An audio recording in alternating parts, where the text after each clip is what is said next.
welcome back to the Lazy Girls Kitchen. My name is Maggie, and on today's episode I'm going to share with you how I make my Polish donuts. So these donuts are a little bit different. They're made with farmer's cheese, but they're so delicious. They're so worth it. It's almost like an old-fashioned donut, but in like a spruced up way. You definitely have to give these a try. So without further ado, let me take you through your list of ingredients. So what you're going to need for this is some vinegar, some powdered sugar, sour cream, some eggs, some baking powder, some farmer's cheese, vegetable oil for frying. You're going to need some salt, and then in here I just have some flour.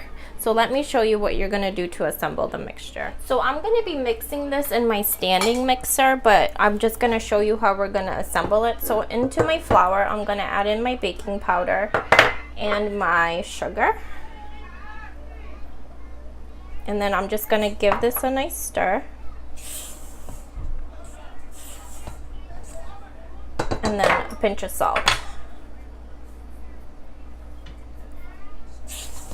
There we go. I just want to make sure that everything's kind of mixed in there before I start to add anything else. Oops, I forgot about this little thing. Okay, so now what I'm going to do is I'm going to add in my wet ingredients while the mixer is moving. So let me try to move the mixer over here. The first thing I added was the sour cream and the eggs. So now I'm going to, using my dough hook attachment, I'm just going to combine this.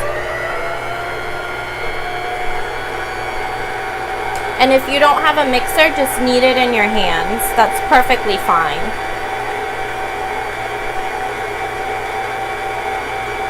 Now this is going to go for a few minutes until it's combined, and then I'll show you what to do when it's set for the next step. Okay, so while this is mixing, I'm going to add in my vinegar.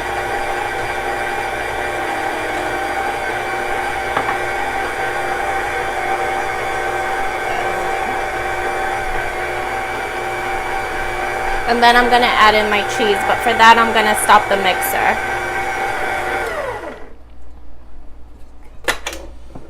I don't want to lose a finger.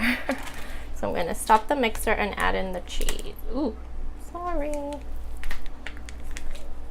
just going to slip this right into here. There we go.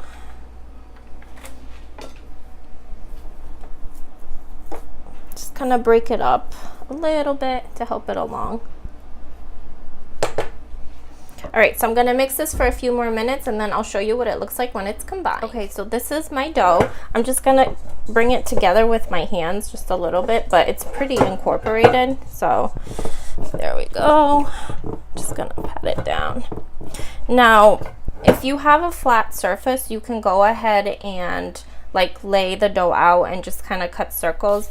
I don't have the space, so I can't do that. So I just makeshift the donuts in my hands, and then I just put them on the into the oil. So I'm gonna put some oil in here. So you want a skillet or something with high sides because we're frying donuts. So there we go. I'm gonna switch you in 1 second so you can see. Okay, so while the skillet is heating up with the oil, I'm gonna show you how I make my donuts, well, makeshift donuts. So here's the dough. Can you see the dough right here? So what I do is I take a measuring cup, just like so, and I take it out. And you want it to be kind of thick because, well, it's a donut. So I just kind of make it into like a pancake, about like so. And then what I do is I take the other end of my cup and I just kind of roll it like so, because I just don't have the space to roll out the dough. So for me, I can't do that. All right, so I'm going to continue to make some donuts, and then I'll show you what to do when we put them on the pan.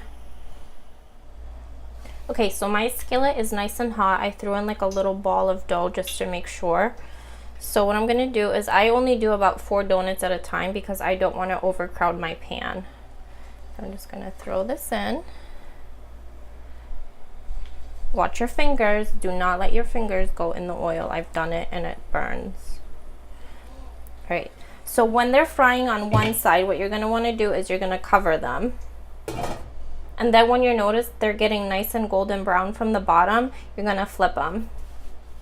And I will show you what that looks like when it's there. Okay, so my donuts have been frying for about 2 minutes on this side. So I'm going to take them and flip them. Ooh, look at how nice and golden brown. Just flip them. And they get nice and puffy because of the baking powder or baking soda, whatever we used.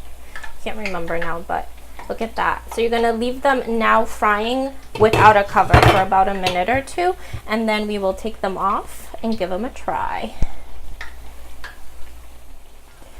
Okay, so my donuts have been frying on this side for about 2 minutes. They're nice and golden brown, so I'm going to remove these and I'm going to put them on a paper towel lined plate, just so that the excess grease kind of comes off. And then I'm going to continue to fry the rest of my donuts, and then we will test them together. Alrighty, so here are my donuts. I want to show you just up close. I know that they're not perfect, but I wasn't going for perfection. This is not Dunkin' Donuts. This is my kitchen. Can you see me? Okay. So I'm going to give these a try. I'm not going to lie to you, I already ate one. See? But I'm going to eat another one for you guys.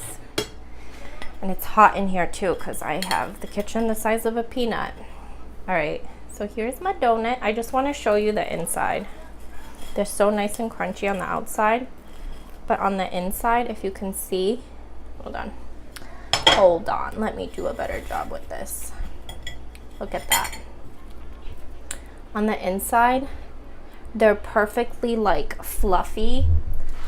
Like, they're not overly sweet because I didn't add any sugar to this. The only sweetness is the powdered sugar that I topped it with. That's totally optional. I didn't mention that in the beginning, but that's what I top it with. If you don't like that, then don't. You can really eat these plain. They're fine. But the powdered sugar just gives them that little bit of something. They're absolutely delicious. Definitely not like Dunkin' Donuts, but this is the kind of donut like in the old days that they used to make. It reminds me of that. Like going to like a coffee shop with my grandma and my grandpa and getting like a plain donut. This was it. So good. You definitely have to head over to www.thelazygirlskitchen.com to get this written recipe and so many others. Make sure you subscribe and give me a big thumbs up, and I'll see you guys next time. Bye.